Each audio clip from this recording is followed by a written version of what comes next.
फिर लोगों को बुलवाएं। देखिए, थोड़ी देर पहले आप सभी को जो इन्फॉर्मेशन दे रहे थे, बिल्कुल वापस आएंगे सर। अरब सागर में नौसेना की कार्रवाई शुरू हो चुकी है। आपको थोड़ी देर पहले हम ये कह रहे थे कि अभी हम पुष्टि करेंगे इस खबर की, अब हम खुद पुष्टि करते हैं। अरब सागर में इंडियन नेवी की कार्रवाई शुरू। मनु क्या?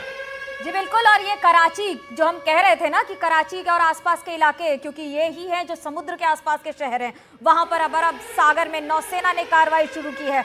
अभी तक आपको नभ और जल नभ दिख रहा था और थल दिख रहा था, अब जल पर भी कार्रवाई हो गई है। थल, नभ, जल तीनों पर कार्रवाई अब शुरू हो गई है और एक के बाद एक इस जवाबी कार्रवाई में पाकिस्तान को आज पता लगेगा कि जब चारों ओर से हमले की कार्रवाई होती है, जो जवाबी कार्रवाई होती है ना, ये तो हम सिर्फ जवाब दे रहे हैं। शुरुआत पाकिस्तान ने की थी, संभवतः खत्म ये कहानी भारत ही करेगा। इनफैक्ट उमा शंकर सिंह का रुख कर लेते हैं। उमा, आप कह रहे थे कि बिल्कुल पुष्ट हो जाने दिए, अब ये पुष्ट हो चुका है, हमने चला दिया है, इंडियन नेवी एंटर कर चुकी है। जी जी बिल्कुल, देखिए अभी जो सूत्रों के हिसाब से जानकारी है उसके मुताबिक ही हमला किया जा रहा है और साथ में ये रिक्वेस्ट भी किया गया है कि जो लोकेशन है वो जो है उसको जाहिर ना किया जाए। यही होती है रणनीति बात युद्ध की कि जब आप अटैक कर रहे होते हैं, जब युद्ध जैसी स्थिति होती है तो ऐसी जानकारी को देने से बचने की जरूरत होती है जो हमें रणनीतिक तौर पे नुकसान पहुंचा सकती है। देखिए, हम और आप जो है वो लाइव टीवी पे बैठे हैं, हमारे पास सूचनाओं के कई स्रोत हो सकते हैं जो आते हैं और हम आगे बढ़कर उसको बताने की कोशिश भी करते हैं,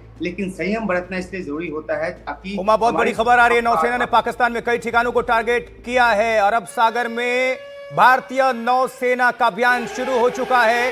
ये बिग ब्रेकिंग बड़ी खबर, यानी कि जल थल नभ से भारत टूट पड़ा है पाकिस्तान पर और उनके इरादों पर। अरब सागर में नौसेना की कार्रवाई शुरू, कई ठिकानों को टारगेट कर दिया है इस वक्त इंडियन नेवी ने। यह बहुत बड़ी खबर, अरब सागर में नौसेना की कार्रवाई शुरू, यह अपने आप में इस वक्त की ब्रेकिंग न्यूज। अब जरा इसके मायने समझते हैं। हमारे साथ डिफेंस एक्सपर्ट विनोद दत्ता जी जुड़े हुए।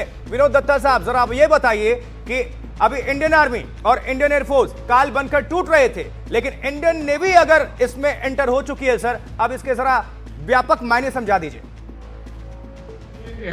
इंडियन नेवी जिस तरह से प्रैक्टिस कर रही थी, आईएनएस सूरत से हमने मिसाइल्स दागे थे, तो हमारा एम ये था कि 360 डिग्री एनवेलपमेंट कैसे पाकिस्तान का किया जाए, क्योंकि आप ये देखें कि जल से नेवी प्रहार कर रही है, तो इधर से एयरफोर्स ने अपने टारगेट्स को एंगेज करना शुरू किया है, आर्मी अपनी लॉन्ग रेंज आर्टिलरी से एंगेज कर रही है।